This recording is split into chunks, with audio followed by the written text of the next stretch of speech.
There's been a trend I've been seeing in comic books more recently. And while it's not new, it's happening more often than it has in the past. And that is having your comic book be black, white, and one other color. Most recently, the ones I've seen are Venom, black, white, and red. And just this week, DC stepped their toe in the game with Superman, blue and red. And both of these look really good. I love the art in them, but it kind of begs the question of, is this something we're going to see more of?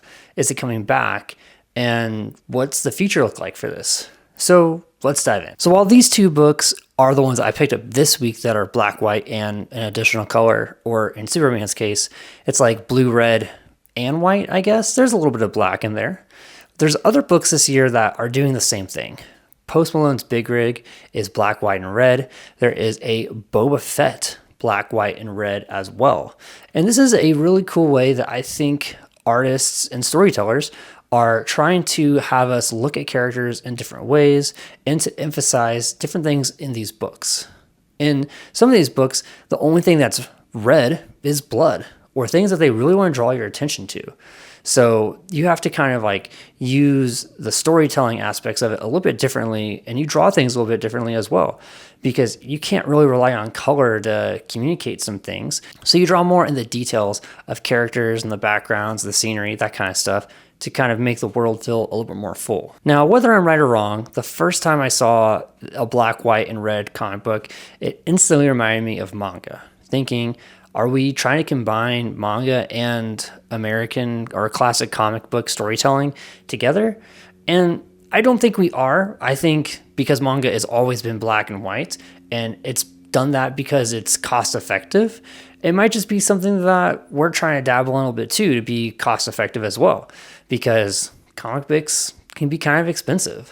But you can also tell a little bit longer comic book if you're not having to print so many colors. You can have it be a bigger and longer book, maybe cost a little bit more, but you can ultimately give your readers more for their money if it's going to cost less to make it. And that's what Post Malone's Big Rig did.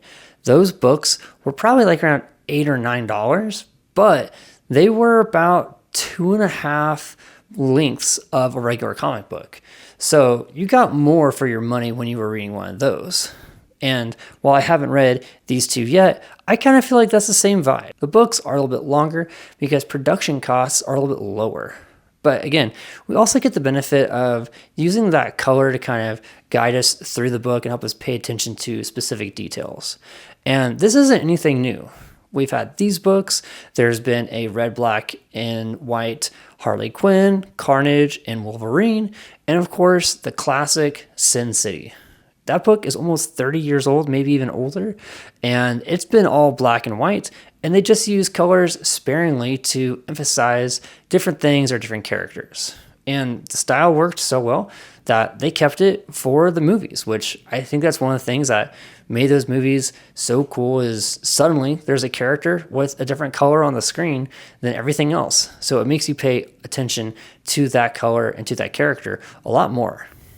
So I think bringing this style back or having it be more prominent in today's comic books is a smart move, not only financially, but also in storytelling. And also we can get some really cool art, because both those covers look pretty cool. The Boba Fett black, white, and red cover that I saw at my shop today also looks pretty fire. But we just have a small amount of characters right now that are doing this black, white, and another color aspect. And I'd like to see a couple more happen in Marvel and DC. But I think it'd be really interesting to get a black, white, and Green Arrow. Now, the current run of Green Arrow, it's about 30 issues or so, and I think the last 15 to 12 of them have him back in Star City doing detective work. I think if we do another Green Arrow book soon, it should be a black, white, and green noir kind of detective story of him being a detective and doing stuff in Star City. And that's kind of what he's done these last couple issues, and it hasn't sold the best, but maybe with this style change, maybe a little bit of change of direction, maybe a little bit darker, and maybe hardly any sidekicks in it, just a Green Arrow Oliver Queen story, we might get something cool and interesting. But we'll have to wait and see if that comes out in the future or is something that's even possible. And if we have to go into the noir detective side when we do a black, white, and another color, it's easy to say if we want to see it's going to be done well, just do a black, white, and blue Batman story because that's going to sell super fast. Of course, because it's Batman, but also Gotham is just dark all the time. So easy to have it be all black, throw the white in with the lights for emphasis, and have his cape or his cowl be the blue. And that way we get to see some really cool aspects of how this would be drawn and how we're going to kind of add emphasis to other characters.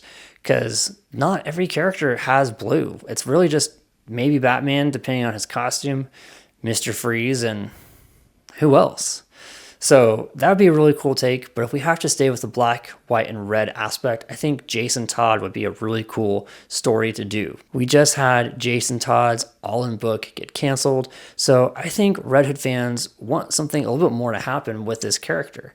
So a black, white, and red Jason Todd Red Hood story, I think would do really well, and instead of him kind of shoot first, ask questions later mentality, force him to be more of a detective in this book.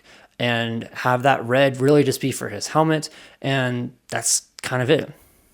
So for DC, I think those are some good opportunities. But for Marvel, I kind of have a harder time. We, of course, already have the Carnage, the Venom, and the Wolverine. But if we do a different color, I think I'd really like to see a black, white, and blue Fantastic Four comic book. And again, these books, I don't think they have to be single issues. They could come definitely out as single issues. You could just do a 6-issue series and then collect it into one book. I think that'd be pretty solid. But I have a hard time thinking of other Marvel characters that this would look really good on because most Marvel characters are multiple colors. Like Spider-Man, he's red and blue. Maybe he would benefit from doing a story like how that Superman story is, where it's red and blue with white and black kind of. I don't know. We'd have to kind of see what that looks like and how that could work. But we also have Spider-Man Noir got a #1 a couple weeks ago. So, there's some opportunity there, I guess. But either way, I think this black, white, red, or black, white, and another color concept, it's been around for a while, but I think it's starting to make another resurgence. And I'm interested to see how independent comic book writers, illustrators, but I'm interested to see how the big two use this black, white, and another color concept in their books and how independent comic book publishers do it as well. Big rigs was a little bit tough to get into at first, but I think after I read the second issue, I was like, oh, it's definitely here. And that might have just been because it was a different character. There wasn't a lot of familiarity. Like, where did I start with? You're starting from zero with those characters. But with DC and Marvel, you kind of have some concepts about the characters or some preconceived notions. So it's easier for you to dive in and kind of forget that it's just black, white, and another color. But what do you guys think? Do you like the black, white, and another color concept that we've seen from Marvel and DC lately? Are there specific characters you want to see use this style or stories you'd like to see? Let me know your thoughts in the comments below, and don't forget to like and subscribe. And with that, bada boom!